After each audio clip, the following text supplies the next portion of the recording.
Today I have a huge smile on my face as always, but this one is a very special one to me, not only for myself, but also my daughter is in the arts. You guys have heard of her, McKenna. She found her thing, and she found her thing in theater. And the other day, while I was riding bikes with my buddies for my birthday. We do this every year. We did it when we were 9 years old, and 40 years later, we're doing the exact same thing. We were locking up our bikes, and I looked, and I saw a smiling face. And that smiling face, I said, man, I love this theater, but I've never had the opportunity to see inside of it. And the incredible woman with the inviting smile said, well, why don't you come in now? Took us on a tour and explained to us the Village Arts, and it was so incredible. The place, the venue is awesome. And like a dummy, not knowing, I said, oh, wow, to the young lady, how long have you worked with this company? And she was like, oh, I founded it. And it was crazy because it was so fun to be able to get to know her before I knew what she did, and to be able to see her character. I was telling her before we started off that I generally won't ever read a bio from somebody, but I have to read hers because I don't want to leave anything out. And the impact that she's been able to have on the community here in Carlsbad, which I think is the greatest community in the world, although erase that from your mind because we don't want it to grow. We want it to stay exactly the way that it is. So erase that from your memory, that it's the greatest place in the whole entire world to ever live.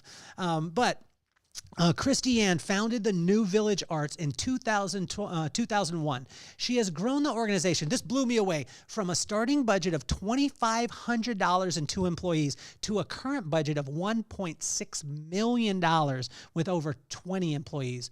Trained as an actor and director, she has worked on every NVA theatrical production. Her directing credits include Awake and Sing. I asked her how to pronounce this, the Weir, which means the dam, The Trip to Bountiful, True West, Sailor Song, the Waverly Gallery, A Lie of the Mind, and the premiere outside of Broadway in London of Jez Butterworth's The Ferryman.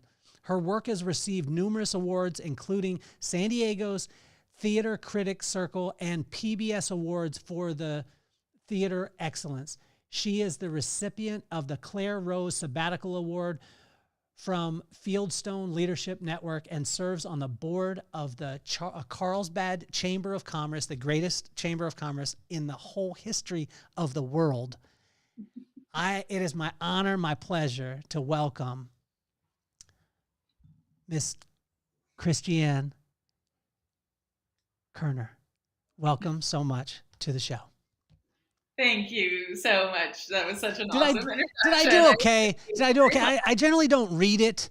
I generally don't read the stuff, but I want to do that. And then can I show you this? Because I want this to come to Carlsbad. So I'm going to show you this real quick as we go. So we're going to get this party started like this.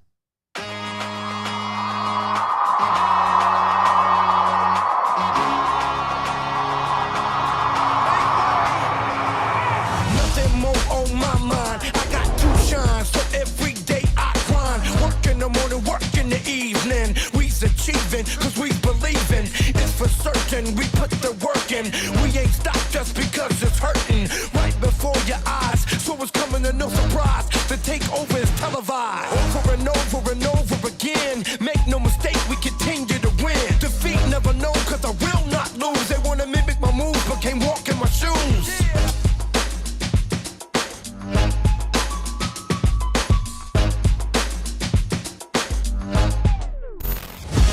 Kristianne Kurner, welcome to the show. I didn't say it the French way either. I apologize. I know, right? About that. Well, you know, it's kind of what mood you're in. Are you going to be fancy or just straightforward? I want to be fancier. I need to get fancier. Sure. I cannot wait. I want to jump right to this because you've got the Color of Purple that's starting June 14th here in Carlsbad at Carlsbad's premier theater, art theater, right? Yeah. Tell me about this. Tell me about this production because I mean, when I saw the place itself, I mean, unbelievable. Yeah, I'm so proud of this, that we're about to do this. You know, the Color Purple is based off of Alice Walker's novel, which of course is considered one of the most important novels of our lifetime.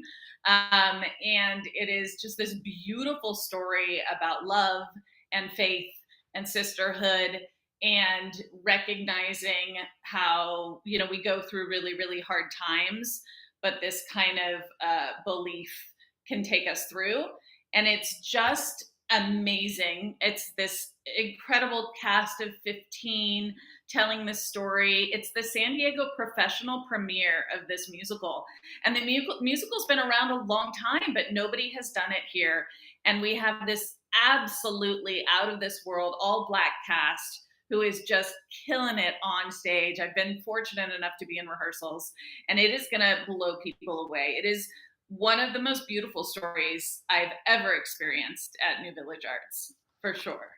So, Kristianne, I want to address the elephant in the room. How can the community support these kind of things? Because you were saying earlier about a nonprofit, and when you are a nonprofit like you are, that budget that you said that grew from $2,500 to $1.6 million, yeah. How can we as a community support? Because I think a lot of people in the community don't understand how. Right. I mean, the first thing is buying tickets to see shows, right? So in addition, what we've done, we did a major renovation that we reopened in January of 2023, reimagining ourselves as the Arts Center. We're now the Dia Hurston New Village Arts Center, right? And we're that because, yes, we have our professional theater in, everything is named after things, right? So our professional theater is the Conrad Previs Theater, and our stage is actually named the Ray Charles Stage in honor of the genius himself, Ray Charles, right?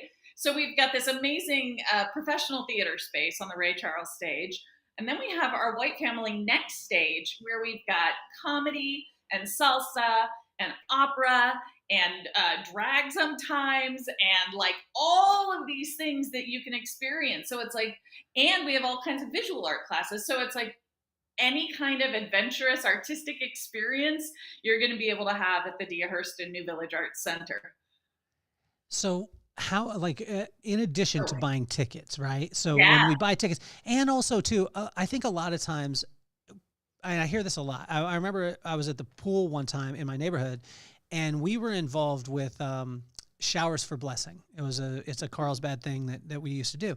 And I said something to a guy, and he was like, yeah, I've always wanted to help out the community, but I don't really know how. I would do it, but how can we make it as frictionless as possible so you get the support that you need from the community? Yeah, for sure. A very big part of what we do is philanthropy, is through giving, right? And what's interesting about giving to a place like New Village Arts is we make it really fun. So people can actually sponsor productions, can sponsor individual artists, and then you get involved in all the behind the scenes. You get invited to our cast dinners, and you get invited to dress rehearsals. And so it's a way to really get to see the way theater works and the world works. And we have a really lovely group of patrons that we consider like our family. And that's one of the things that people comment on so much at New Village Arts, is it feels like family. And that's really important to us. And we really want that to continue because we're creating art in challenging times. And so if we can create this safe space where everyone in our community can come together, can hear stories, can hear a diversity of stories that maybe they haven't heard before, then we are doing this amazing work, and we need donors to help us do that. That's a huge part of what we do. We have about 65% of our budget is contributed revenue. So between individual donors and grants and foundations and all of that stuff, that's a big part of what we do. But it's really our goal to also make that as fun and fulfilling as buying a ticket and experiencing the show that way. So it's a huge, important part of what we do is the fundraising aspect of it. And I feel like our donors get this kind of extra layer of knowing you're supporting the arts, you're supporting the most amazing individual artists in San Diego, but also helping create this place where everyone can come and have that artistic experience. Now, I didn't know the depth of it until my daughter got into it, right? So my son got into sports early, and my daughter played some sports, but then she found her people. And when she found her people, I went to a little thing called D-Task up in LA with my daughter. I volunteered to drive, and I went. and I rolled in, and there was probably about 1,000 kids, and they were all each other's people. And it was all theater kids. And it was like, they were just free to be themselves. Yeah. Why is the arts so important, and why does it keep getting cut all the time and one of the first things to get cut? Yeah. You know, for me, one of the things that makes us the most human is our need to tell stories. And one of the things that makes us the most empathetic and healthy is our need to listen to stories, right? And that's what theater does. That's what you're doing with the podcast, right? You're giving people a place to tell their story. And then hopefully people are listening to that story. And that's how we create community. You know, no matter how different we might be, if we sit down and talk, we're going to find ways that we connect. But you got to sit down together. You've got to hear those stories. You've got to listen to those stories, right? And that's what theater does. You know, theater is telling stories from many different perspectives that bring people together. And you don't have to agree with the stories that are being told. You may be like, I don't know if I want to see that one, but I guarantee you, if you actually go and sit and see it, you're going to be like, okay, I learned something, or I connected with something, or I'm feeling something. One of my favorite quotes that I always strive for in everything we do here was actually Roger Ebert, the film critic, said that when you see really good art, you leave the space feeling slightly more alive than when you entered. Right? What a gift. Yeah. What an amazing thing to get to do. And that's what we strive for all the time. I want you to feel a little more alive than when you first came into the room. Kristianne, where did it come from for you? Like, where did this love of the arts start off? Because I heard this, and I don't know that it's true, but it was on the internet, so I believe that it's true, is the person said the reason why most kids draw like a 4-year-old is because they stopped drawing at 4 years old. Mm-hmm. And for you, was it supported when you said, hey, I want to go into the arts? Was it supported full-fledged, or was it like, yeah, that's cute, go ahead and do something else, and then we'll come back to that? Yes, my parents are the most amazing, and they supported all along. And it is funny because I've had both experiences. My father was a colonel in the Marine Corps. And so we moved around a lot, and he ended his career at the Pentagon. And when we went for his promotion to colonel, the general there was like, why are you wasting your time in the arts? You know, so I've heard definitely like all the sides of it for sure. But my parents have been amazing, and this community has been amazing. I've been here 23 years now. Mm-hmm. You know, and so to see the way that Carlsbad, even with some of the challenges Carlsbad has had with arts, long-timers will always remember the bars up at the beach and how that was a whole thing in Carlsbad. But the Carlsbadians still do recognize the importance of arts.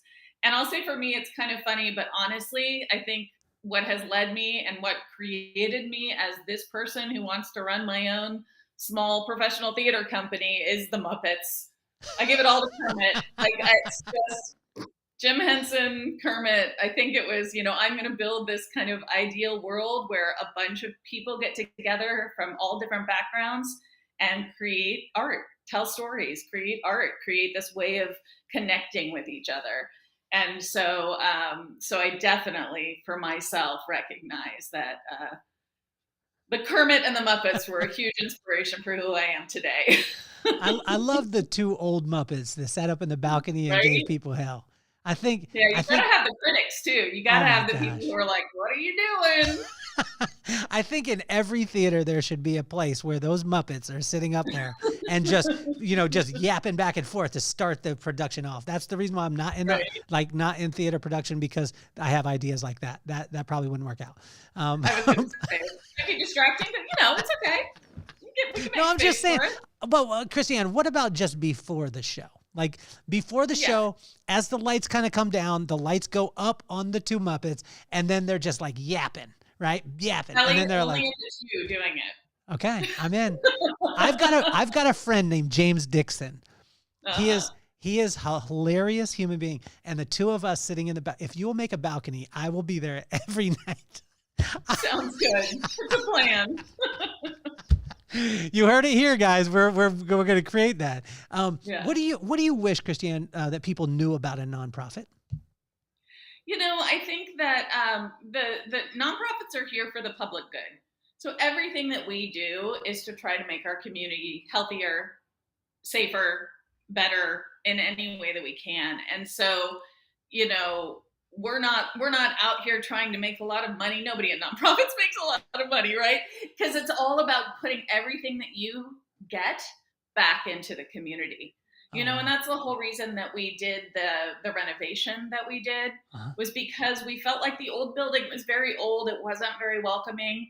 It was like, we have to open this space up. We have to let people know that they are welcome here, that they can come into this space to have artistic experiences. And so that was the whole, movement behind this renovation. And now we have that. And it's this beautiful space that we have so much going on. We did some numbers the other day, and since July of 2023, we've had over 360 different events here. Oh my gosh. Congratulations. Yeah. We have so much going on. It's wonderfully busy. There's so many opportunities to have that adventurous artistic experiences. And this is important to us. This is our mission, is to create adventurous artistic experiences to awaken the human spirit.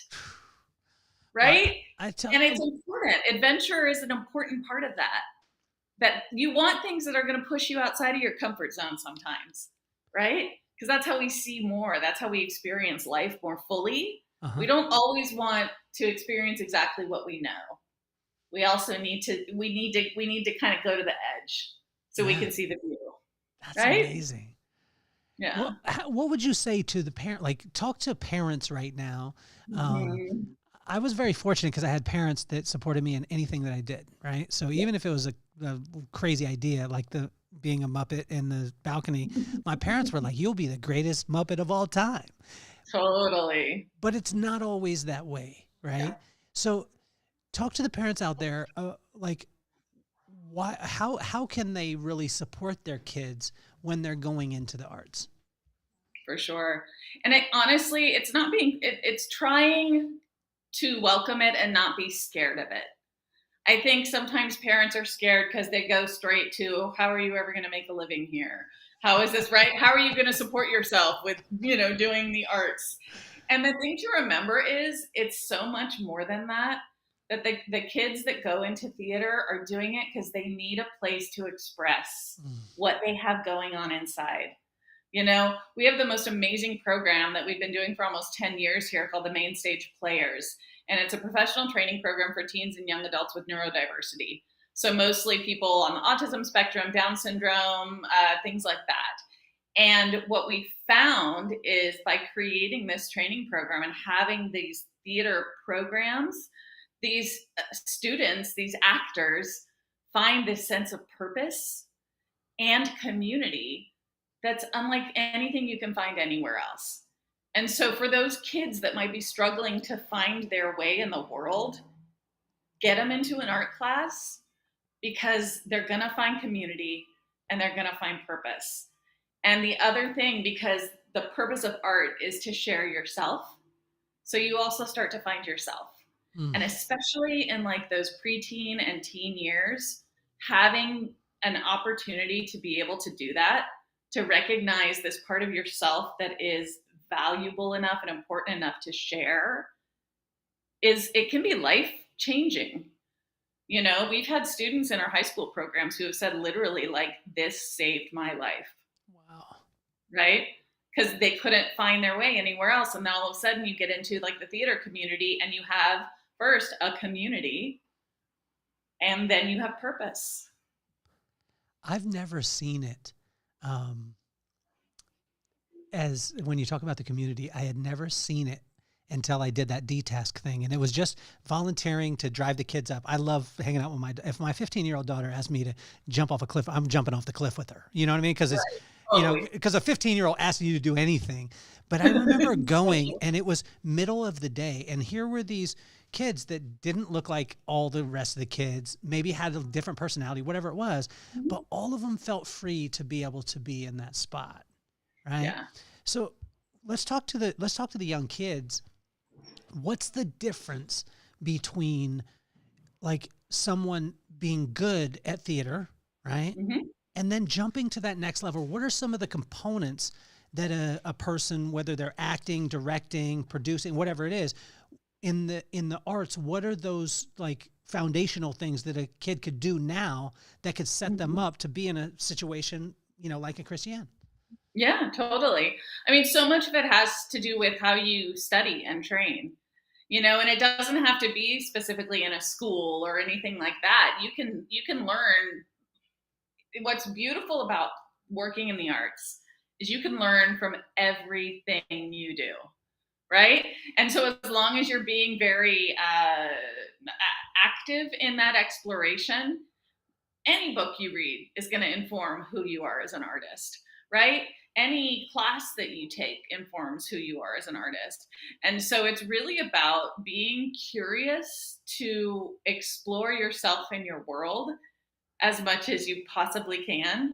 And then finding those places where then you can connect with other people who are doing the same thing, right? So that you have that you're able to have that give and take with the community. But you also want to make sure that you're doing the work. You're learning how to use, your instrument as an actor is your voice and your body, and your imagination is the other thing I would say, right? So you have to figure out how to train all three of those things the best way you can, so that you can be as present and as ready to go as you possibly can. And then the other thing I always tell younger people who really want to work in the theater is, if you learn how to stage manage and light design or sound design, you're going to always have work, because we're always looking for people like that. So if your passion is acting, by all means, study it, dig into it, do all of that work. But if you're also willing to work in those other areas, you're always going to be able to work in the arts. What's the difference with an actor? Because there's sometimes where you'll see an actor and maybe they're not as classically trained. Maybe they're not as sharp in the acting side of it, but they connect with the audience on a different plane. And you're okay with them not being as good technically. Yeah. Help us to understand this part of it, because the way that the audience feels is that more important, just as important as the actual technique? Oh, for sure. I mean, there's the kind of magic quality, right? That you can't necessarily say this is from here. It's that whatever that person has just shines, that there's something that they want to share so much that it's going to come out, and you're going to have that connection with the audience that is the best. I mean, that's one of my favorite things about theater. That's why when we build our theater, it's a 100-seat house. It's not a big theater. And we built it with extra leg room so people be comfortable when they come in, because that magic connection between the actor on stage and the audience is one of the best things in the world. They've been doing studies that show that audiences experiencing a play actually start to breathe together and their heartbeats sync up. Think about that. Like, you've got a group of, in our theater, 100 people who all of a sudden are all linked without even realizing it, because they're traveling on the journey with this actor who, whether they have a lot of training or not, have this kind of this need to share that is magic. And so it is the best feeling. So the $1 billion question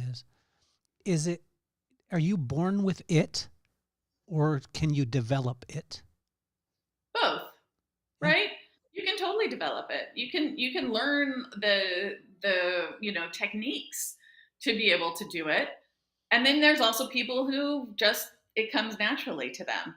But yeah, you can definitely learn how to do it and be just as good as somebody who has that kind of innate talent. What about the singing aspect of it and the acting aspect of it? Is it something that, because in today's society, it's all like, well, in today's culture, a lot of times everyone's like a niche down to the smallest thing. Mm-hmm. And I think sometimes, I think that that's good. Although if you niche down so early, sometimes you don't get the progress that you could if you worked other muscles. How do you feel? Right. Yeah, I mean, I am in awe of, for example, like the cast of Color Purple, who are singing and dancing and acting and doing it all so brilliantly.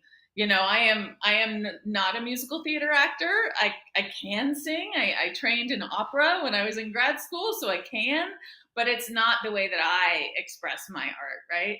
So I have the biggest respect for real musical theater actors who can use their instrument in so many ways to be able to tell these stories.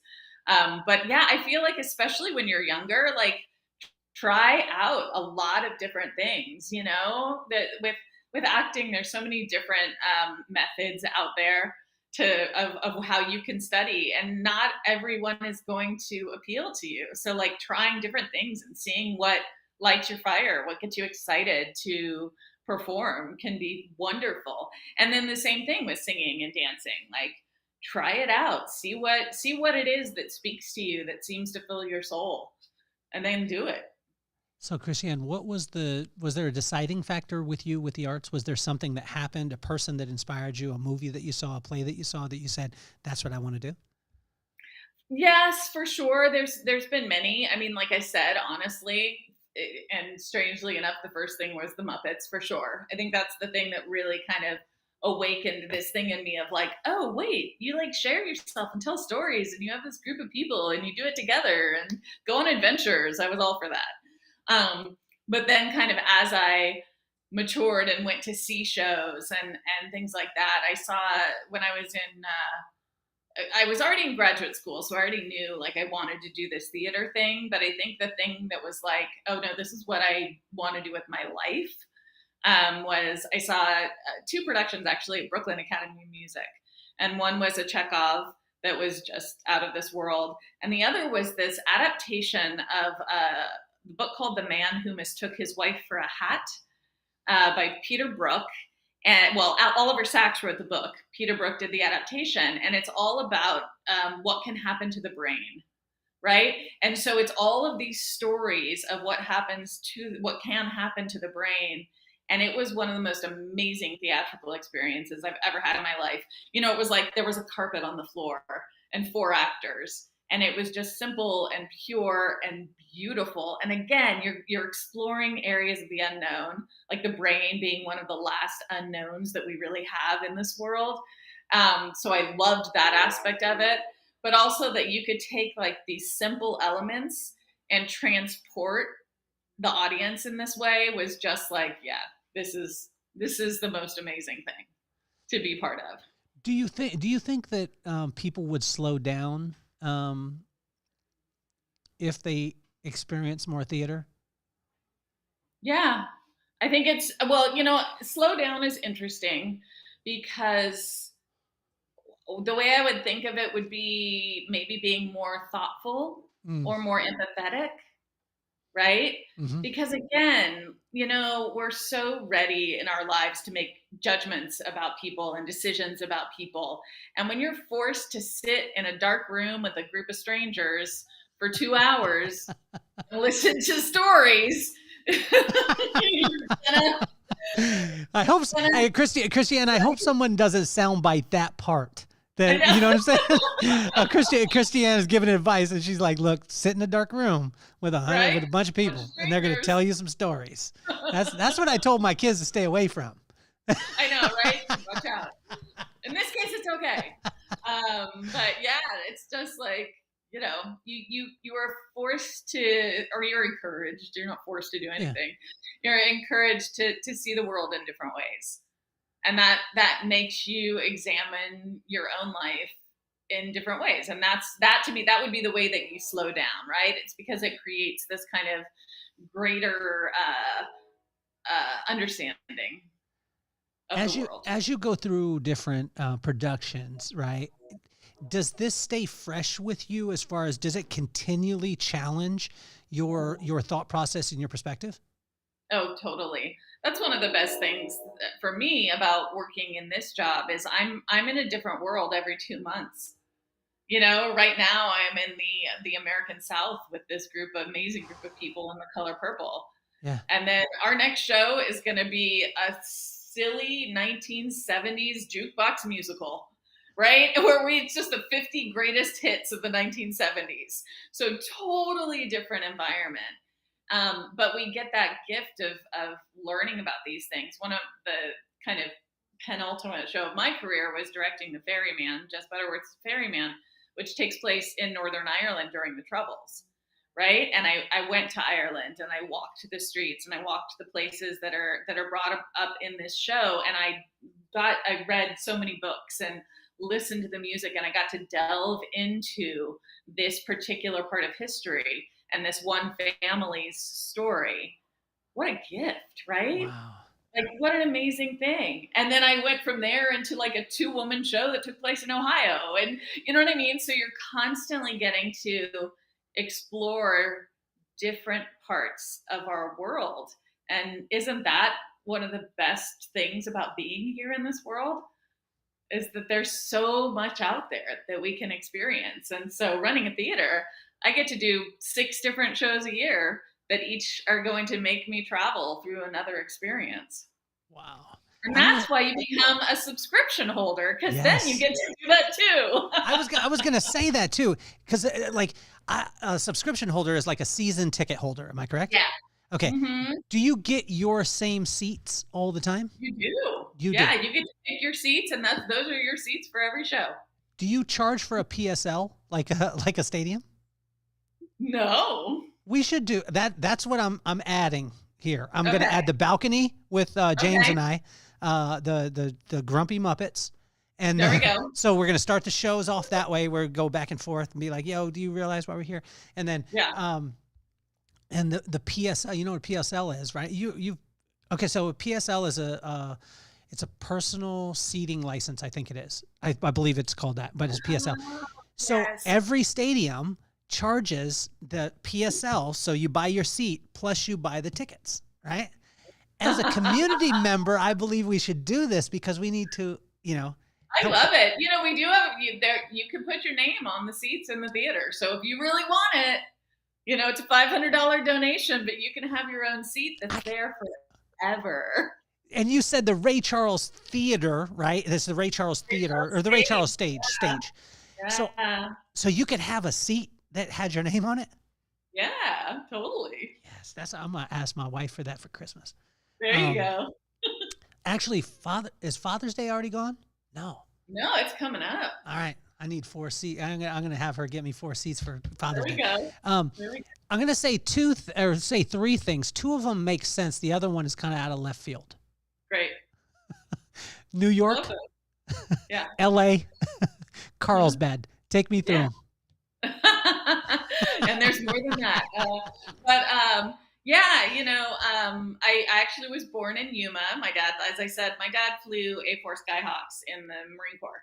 So he was a fighter pilot. And so we started in Yuma and then ended up in Mission Viejo until I was about 12, actually. Okay. And then I lived in Florida for a while, so North Florida, and then up in Virginia. My dad finished his career at the Pentagon. But Carlsbad was always home because it's where my grandparents were. My mom still lives in the house that my dad moved into at 6 years old, which is about 4 blocks from New Village Arts. Oh my gosh. And it hasn't increased in value at all either. No, not at all. Nothing. I think they got it for $23,000. I think that's about what it is now. Oh my gosh. Oh, that hurts. It hurts my heart. It hurts my heart. Right? Like 23,000 in Carl. And so we should do a real estate show and be like, yo, we got a place for 23,000 in Carlsbad. People would be like, what are you buying? A grain of what sand? Are you talking about? Yeah, exactly. It's a stamp. Yeah. So I kind of got to do that. But New York for me was where I went to grad school. And I was actually in the first graduating class of the Actors Studio Drama School, which is at the New School University. But if you've seen that Bravo show Inside the Actors Studio with James Lipton, that was my school. So I was in the first graduating class of that. But it was such a thrilling time. It was in the 90s in New York City. And I was, studying dance at Alvin Ailey and studying opera with Renee Fleming's sister, crazy. And then I'm in acting classes with De Niro and Paul Newman and Ellen Burstyn and like all of these people. So it was like an amazing time to be in New York. And I feel so fortunate that I got to be there and really learn the way that my technique as an actor and as a director with some of the, really amazing people in New York City. Could you see it? Like when you were talking about the De Niros and the Newmans, could you see it already? Like what my life was going to be? Yeah. Could you see that? And did you understand, like with the, say like the De Niro and Newman and everything like that? Did you understand what you were experiencing, or was it later on when you talk about it now that you're like, holy cow? I mean, a little bit of both for sure. I feel fortunate. From the time I was little, I pictured myself running a small professional theater company. Now it's not small anymore. It's much bigger than it was. Yeah, it's not small at all. However, I could see that I wasn't a Hollywood person. That wasn't what I really wanted. I think doing exactly what I'm doing is what I really wanted. And so even in New York, sharing a cookie with Paul Newman, I'll never forget that. What kind of cookie? What kind of cookie was it? It was a chocolate chip cookie, but it was a big enough one that we could share. So. Did you take more? Like, because I always like to break off more. Like, if it's going to be half it, right. I always make sure I get a little bit extra. He was doing the split, so he did it pretty fairly. Actually, it was pretty even. So. You guys didn't start on one side and him start on the other, and you guys kind of meet slowly with the music in the background, looking at those big, beautiful blue eyes. Oh my God, that's awesome. Yeah, it was an incredible experience, and I feel, like I said, so fortunate to be able to do that. And then moved out to LA for a little while and kind of felt the hollowness of the Hollywood life, and so quickly was like, it was actually New Year's Day 2001. Okay. Walking along the seawall with my family. Okay. I ran into an old friend that I had gone to graduate school with, whose wife was an attorney. And she's like, well, if you want to start a theater, I'll do all the incorporation papers for you for free. And it was like, oh, I guess we're going to start a theater. And so that's really how New Village Arts started. And we started in April of 2001. Wow. We did our first performance, which was a play reading, in September of 2001, 2 weeks after September 11th. Oh my gosh. Yeah. I mean, we were rehearsing when... What was the subject matter? What was the subject matter of this when you did it? It was 4 plays written by people that I went through grad school with. Okay. And so we called it Four-Play, F-O-U-R play. But it was 4 new plays. And then we also, because it was so close to September 11th, we had actually Julie White, who ended up going on, she plays the mom in the Transformer movies and stuff like that. But she read emails from people in New York, our friends and our colleagues who had experienced such loss on that day. And so it was a very kind of an amazing way to start, because you're layered with the grief of our nation from what had occurred on that day. Mm-hmm.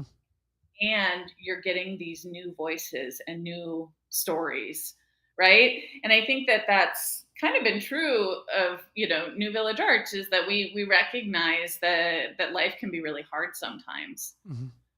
And what do? We return to the stories. We return to listening to each other, right? That's what we do. So when you start in this thing, and your friend who has the wife who's the attorney that writes the incorporation letters. Yeah. Can you help people to understand what it takes to be able to get a nonprofit? It's not just like, hey, I apply for, like, Chick-fil-A is just about to open in Carlsbad, like right by my house, which I'm really excited about. It's not like applying for there. No.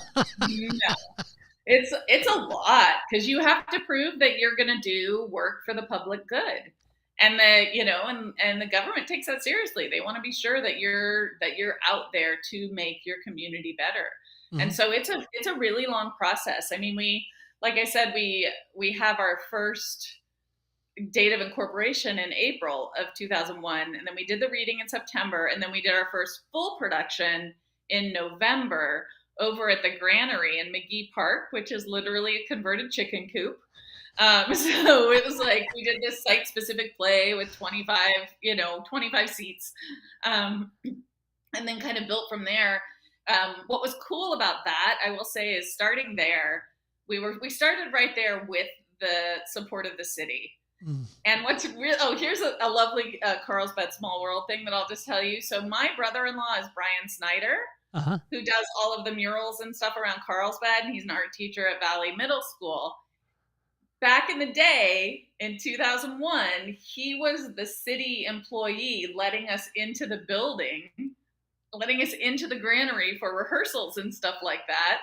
Little did I know that 9 or 10 years later, he would meet my sister and they would fall in love and now have 2 kids and the whole thing, right? But we started there. And then the other great thing there is that we were doing acting classes. So we were able to, because I really wanted to share the work of the Actor Studio with the community here. And into one of our classes came Jack Missett, whose wife is Judy Shepard Missett, the founder of Jazzercise. And so through Jack, we didn't know where we were going to go after we were at the Granary. And he said, you need to go talk to the women who run Jazzercise. Come on over. And so we went and we met them and they offered us their home. So for the next 5 years, we were in the studio at the corporate headquarters of Jazzercise. And so people would go past all of the photos and everything of the history of Jazzercise and go into the back studio and we'd be doing these super intense, wonderful plays. And that let us build our reputation and let the city get to know us more, because this building where we are now, the former Bauer Lumber Building right in the heart of Carlsbad, I wanted from the first time I saw it. I was like, this needs to be a theater. And I applied 3 times for this building. Wow. And the 3rd time was the charm. And so in 2006, the city voted to invite us into this building, which is a city-owned building. So, and then we've been here since. The place is unbelievable. And I believe that every single Carlsbadian should know about it. 100 people. Is there 100 season ticket holders right now?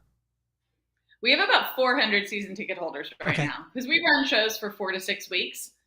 So yeah, so there's space for everybody. And how many shows? How many shows will you do for each production? Usually 20 to 30 performances. Okay.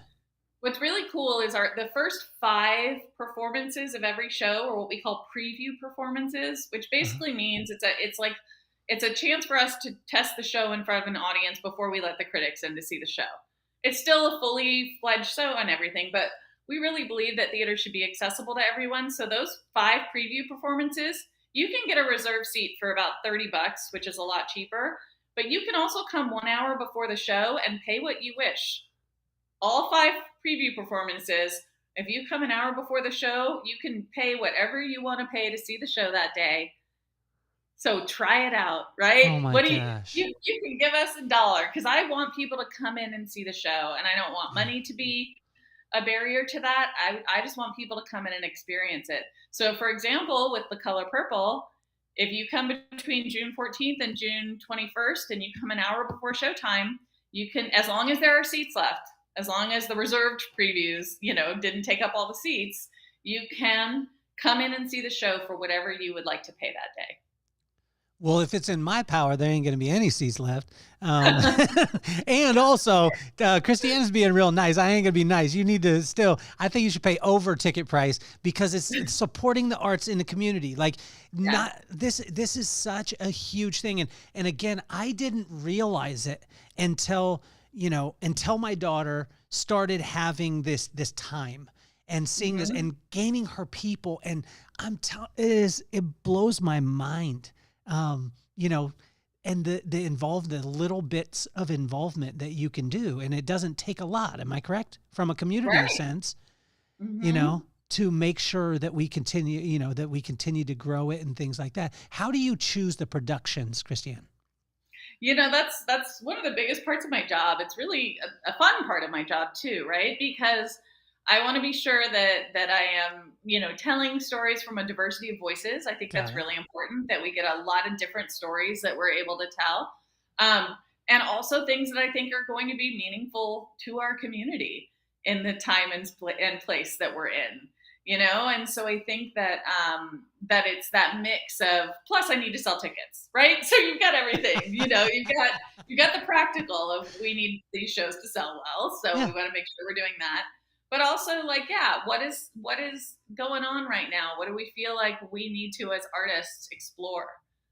And then what do we think our patrons are going to want to go on the ride for and going to want to see?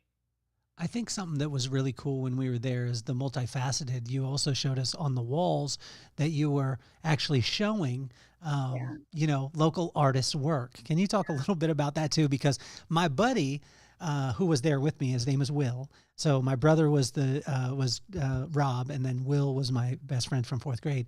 He art for him. This has healed him through one of the most transitional times in his life. He got divorced a couple years ago, and he really started to go into painting when his marriage started to break apart, and the art has actually saved him. Yeah. It is, because you don't know what your soul's going to respond to. Right? Everyone has different things that their soul responds to. My soul responds to theater and art, obviously, but also nature, And so for your friend, when his soul was going through a really rough time, he found that painting, he found that expression that he needed. And that's, I think, the visual art part of what we do is really important. And what's really cool with Color Purple, we always try to match the visual artist with the show that we're doing in some way. And with the Color Purple, we really wanted to highlight the next generation.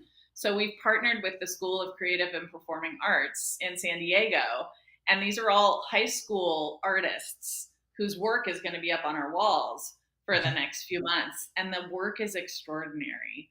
You're seeing the next generation of artists that are being born right here in our community, expressing themselves and their world through visual art. And that connects with the story of the Color Purple in some way as well. That the story about finding yourself, about forgiveness, about belief, right? All of those things are present in the work of these high school artists, which are going to blow people's minds because they're so good. So we've got, Kristianne, we've got a men's group that we do every Tuesday. We just got done with it just a second, maybe 30 minutes, 40 minutes ago. There's a guy named Rob that came in. He's a police officer, serves Carlsbad. Amazing human being. We were reading through a couple things, and I had always read this particular verse. I had always read it the same until he came. And when he spoke about it from his experience from law enforcement. And it was a verse about charity and being generous. And he was like, a lot of times I don't feel like being generous because of what I see. On a day-to-day basis, most of the people that I'm generous to take advantage of what I'm doing. And it hit me hard, and it made me explore and ask myself, why do I believe that thing? Is it because somebody else told me that? Is it because what I lived in? Or do I actually sit in it and believe it? What is the Color Purple through this production time? What views has it caused a challenge with you or caused you to really sit in and chew on? So I've known Color Purple for many years. It's been one of my favorite books since I first read it when I was much younger. And I've seen both movies and all of that. And there's a number of themes in the Color Purple that I connect with. The theme of family and sisterhood, and the themes of struggling until you are able to find yourself, be your true self. I think also one of the things that's beautiful to me in the Color Purple is she's also on this journey of getting to know God. There's a number of songs throughout the musical called Dear God, where she's asking God, why is this happening to me? Because she's got it's a horrible life for her when she's younger. Horrible. Yeah. And so all these questions of dear God, why? And who is this? And how can a God allow these things to happen? And by the end, the awareness is that God is in everything. That's why it's called the Color Purple. God is in the Color Purple. Like, how amazing is the Color Purple, right? How is that a thing, right? That's the reason. That's the reason why. Yeah. That's the reason it's called the color purple. Because it's that awareness of God being in everything. And once Celie, the lead character, can recognize that, she's able to come into herself and forgive and move forward and love. I never connected that. I didn't know that. Oh man, this is for those of you listening. It's interesting because I've heard some people say, I don't know if I want to see the color purple because it's controversial and it's going to be negative and and it is. And it's like, I think that these, again, are these things that are real, or are they things that you've heard? Because honestly, it's a beautiful examination of faith, but it's going to challenge, there are really, really horrible things that happen in the beginning of the play. She comes into herself as a queer woman. That's challenging for a lot of people with a religious background. So I think that, again, it's not an easy examination. That's when you talk about, slowing down. You have to look at all of those different pieces, see how it responds to you. What does it mean to you when you experience this story? Kristianne, I want to compliment you too on something that I don't think a lot of people are willing to do.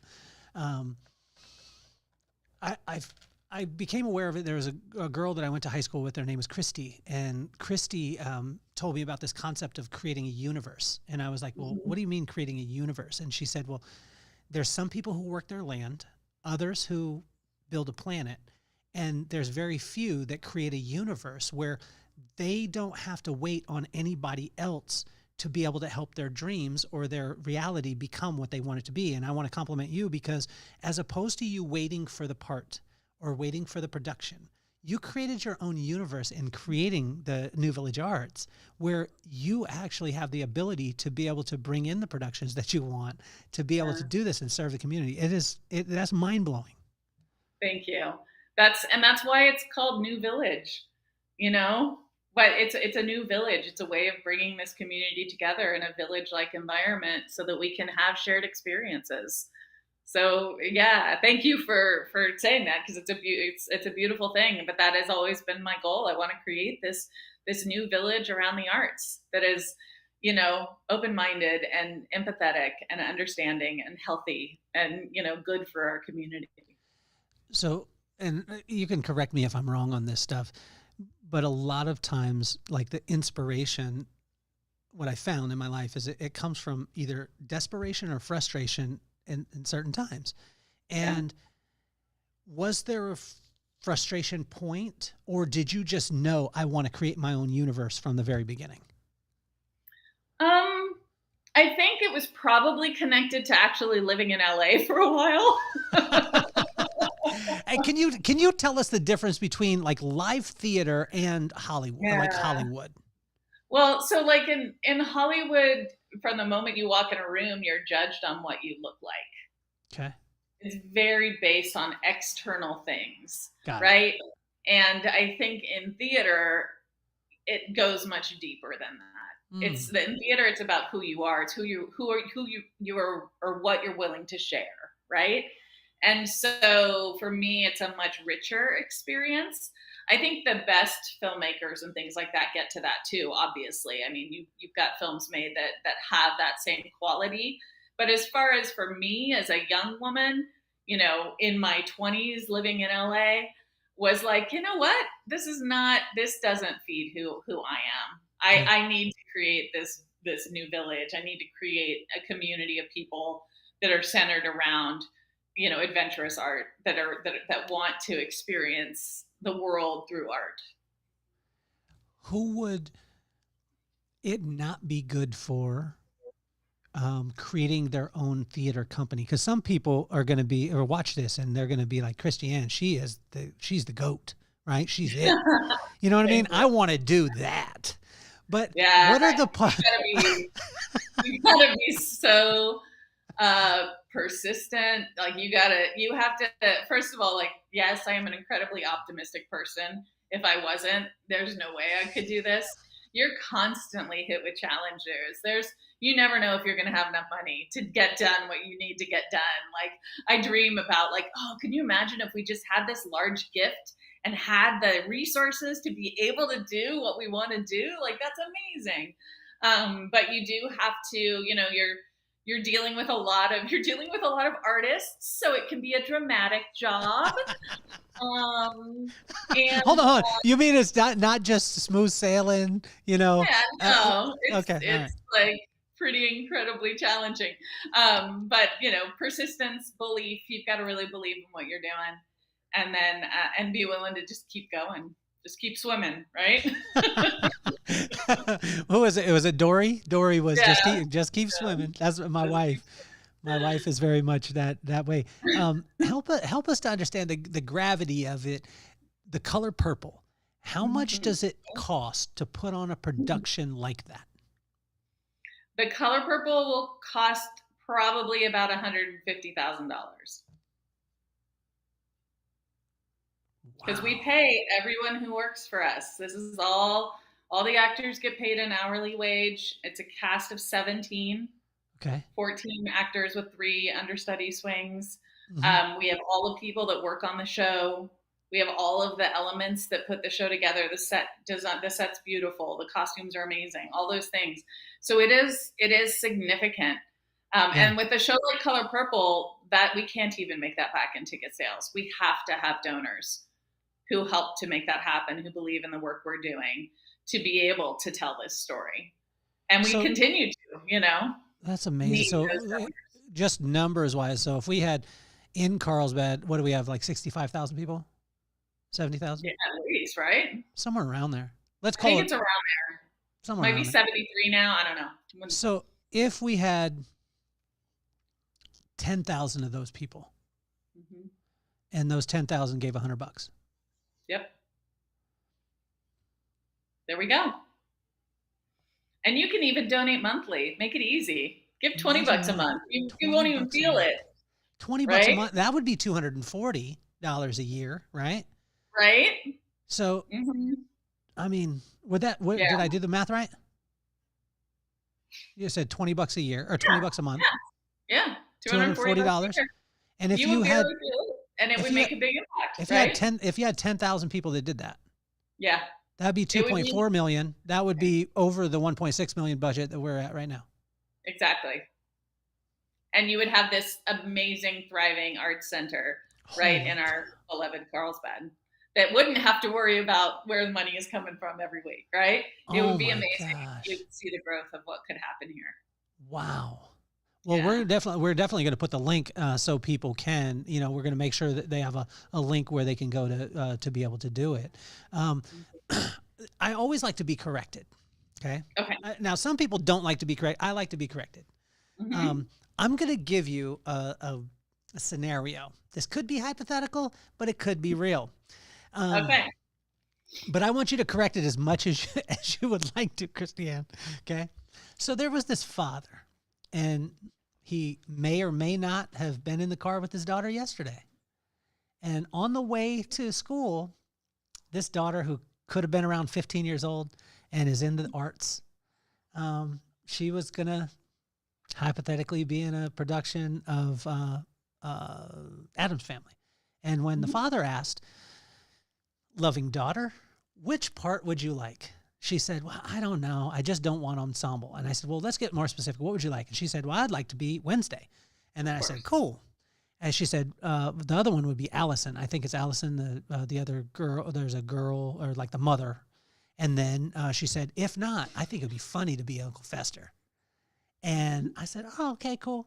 So the father, as loving and as handsome as he is, he said to her, from his wise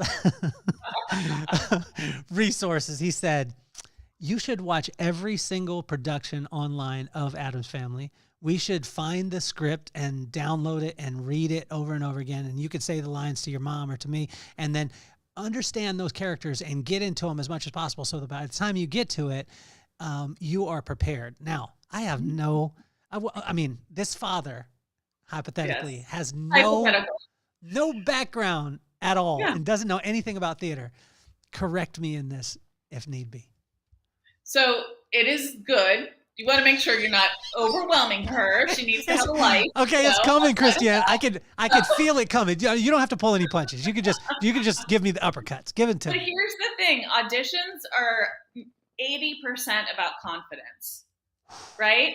And so if she goes into an audition knowing who all the characters are, knowing what the story is, knowing what drives those people in the story, she's going to go into that audition with confidence. And the directors and the team are going to see that and go, oh, cool, this person has confidence. We're not going to have to work as hard to get them to where they need to be because they really have done their homework. They know what it is that's happening in the story.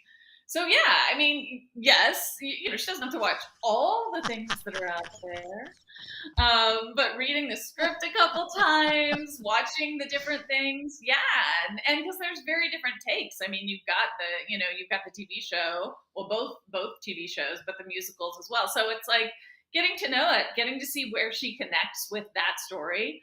Obviously, most 15-year-old girls are going to want to play Wednesday. It's, Jenna Ortega set it up for us. It's like, we want that. But there are so many other options there. And I love the idea that she's like, oh yeah, Uncle Fester would be great. Yeah, that would be awesome to get to play that role. Are there some components I want to compliment you on this too, because you have the ability to make people feel comfortable, even though you're an absolute expert in your field. And there's a lot of people who are experts in their field that make you feel like it's not accessible to you. And when you took us through on the tour of, honestly, like if you're in Carlsbad or anywhere near and you have not experienced the New Village Arts, if you haven't experienced, you need to go and see it. It's right in the heart of Carlsbad. It is unbelievable. But when you took us on the tour to be able to see this, I felt like I asked questions and you were just like, so where does that humility come from? Loving what you do. I feel like when I'm showing people this space is I'm sharing my home with them. And so I think that I want you to feel comfortable here. I want you to feel welcome here. I want you to have the same love for the space that I do. And so that's what makes it easy to be, ready to show off the space and to, come and look and see what we have here, because it really is something special. And the people that we have here are extraordinary. And so it's like there's such a pride in that I think that allows it to be, yes, I want to share this with as many people as possible. I want people to come and get to experience this place that, I've spent 23 years building, but now is thriving with all of the people that we have around us, Who should not come to the theater? Like your theater, like come see New Village Arts. Yeah. Like the reason why I say this is because I had a guy with a business. It was Sisu, and he helped real estate agents to be able to simplify their business and elevate it and escalate it. And I asked him, I said, who shouldn't use your stuff? And he's like, anyone who doesn't want to grow. Who shouldn't experience the Carlsbad Theater? I think it's anybody who's not willing to be open-minded, right? I think it's like our mission is adventurous artistic experiences to awaken the human spirit. You got to be open to that. You got to be open to maybe experiencing something different than you had thought you would. So that's what I would ask. They can, of course, anybody can come. And you don't have to like what we do. I had this great quote of somebody said, I should dislike one thing you do every year. I should like the majority of what you do, but there should be one thing that I don't agree with. And I think that's a great thing because you're getting to know what your likes and dislikes are and all of that. But I think that what I hope is that when people go in to experience something from an artistic perspective, just keep that open mind because you never know how it's going to move you, how it's going to change you, how it's going to inspire you, how it's going to anger you, how it's going to make you laugh. But if you can come in with that open-mindedness, then you're able to go on that journey. So I started the podcast because of my two kids. right? Maddox, who you'll meet at some point. He's a cartoon character. He marches the beat of his own drum, plays sports, but honestly, like he just makes up his own rules in every game that we play, and he always wins. Of course. And then you have McKenna, who I explained, 15-year-old. She's loves theater. She's got a incredible personality, super witty, and does not ease up on her dad at all. Like, I mean, takes me to the woodshed. But I never wanted them to worship idols in this world or in life. I just wanted them to be inspired by icons like yourself. So what advice would you have for Maddox and McKenna? And if you could use both their names, it would be awesome. Oh, Maddox and McKenna, you're in for such an awesome journey in this world. And I would say, stay close to your parents, because your parents are experiencing the world again through you. My son is 25, Jonah, living in New York. And I feel like I get to experience the world again freshly through their eyes. And so same thing, Maddox and McKenna, like do what makes you passionate, do what lights your fire, and keep your family close and your friends close. And then, make your dreams come true. It's out there. It's possible. I did want a little piece of advice for McKenna too. She's going down the road. So and she wants to move to New York. I think I told you that when I saw you. Dad wants her to stay a little closer at times, but I'm supporting her in every single thing. What would your advice be to McKenna going into this world? And, she's going to New York on Friday. Her and her mom are going, and they're going to see some Broadway stuff. They're going to go see The Notebook. One of my friends is actually on the production of The Notebook. But what would be some, directed advice with McKenna going into this field? Anytime a younger person tells me they're thinking of moving to New York for a while, I always say, yes, go. What New York brings is access to everything, right? You can do something all the time in New York, and you're around the best of the best, right? There's a reason why Broadway is so special. The talent that you have on all aspects of putting those shows together is extraordinary. And she can go from seeing a Broadway show, hop over to MoMA, see some of the finest visual art ever created, go over to Central Park and be immersed in nature, go down and and experience the history. So like in New York, you can experience all the things. It can be very overwhelming. A lot of people can get kind of lost there, but that's when it's so important to stay close to your family and your friends. Like keep your security, your nest really strong, so that you can go out and experience the world in all of its glory. I mean, there's nothing like, as an artist being in New York, the access that you have to so many things is amazing. And then home's always there for you, right? We're always there for our kids. It'll forever. Kristianne, I thought you were going to help a brother out. I thought you were going to help and to be like, New York, put it on the back burner. But no, I'm just joking with you. I'm so glad. It's such a cool thing for her there. Talk to the people of Carlsbad and why they should come to the New Village Theater. Yeah. I mean, Carlsbad's the most amazing community, and we're growing and changing. And a lot of us are really scared of that. People who've lived here their whole lives are afraid can be scared or intimidated by the change and things like that. But the more that you can experience, the better. And so when you come to an arts organization, you're going to think bigger. You're going to have your own great experience of living in this amazing community. And then you're going to get to experience other things too, right? Which just fulfill us as humans. And know that we really strive to make the experience here at New Village Arts make you feel like family. So come join the family. We welcome you. Come with an open mind and come have some adventurous artistic experiences and be part of this new village that we're working so hard to create. And come with the open wallet. Come with the open wallet and support the arts. Like that too. I'm telling you, sure. support the arts as much as humanly possible. Again, we're going to have the link. And what I'm going to tell you is, as I look into your eyes, if you're watching this right now, what I want to tell you is, if you live in Carlsbad, like, you're so fortunate, number one, but you're so fortunate to be in a community like this, but you're so fortunate to have the New Village Arts Theater here, like, and to have the level of production that we do, and to be able to have, I believe, one of the coolest and greatest date nights that you could ever imagine. There's restaurants right around where you can hit up dinner, then you can go and see a show. I mean, this is unbelievable. And you can walk to the beach afterwards. Why wouldn't you want to? But if you don't live in Carlsbad, forget that, because it's not a good place to live. Don't ever move here. We want to keep it the same size that it was. But I tell you, like, this theater has blown my mind. I cannot wait for The Color Purple.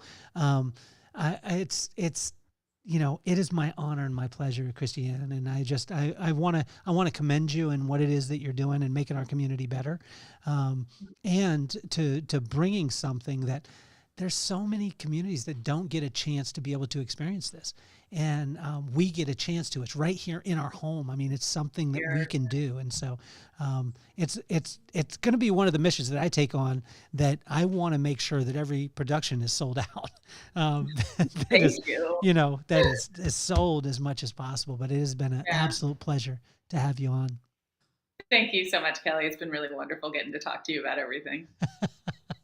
Any last messages that you want to say about the theater, or just about?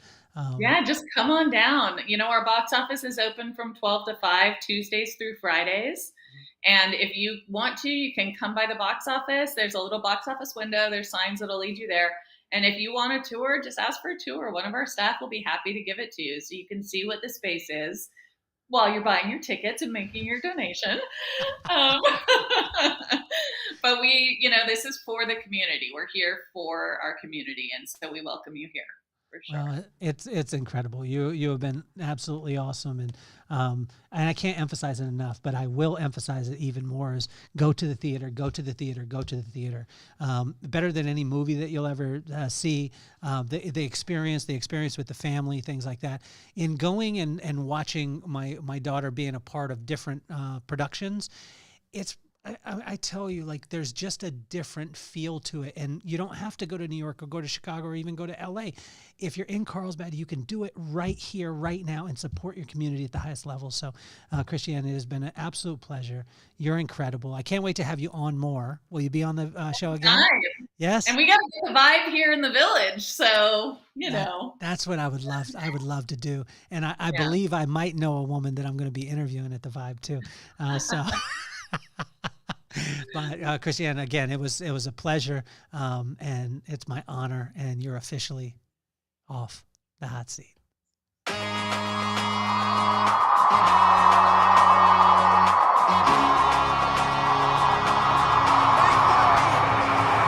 Nothing more on my mind. I got to shine, so every day I grind. Work in the morning, work in the evening. We's achieving, cause we believing. It's for certain, we put the work in. We ain't stopped just because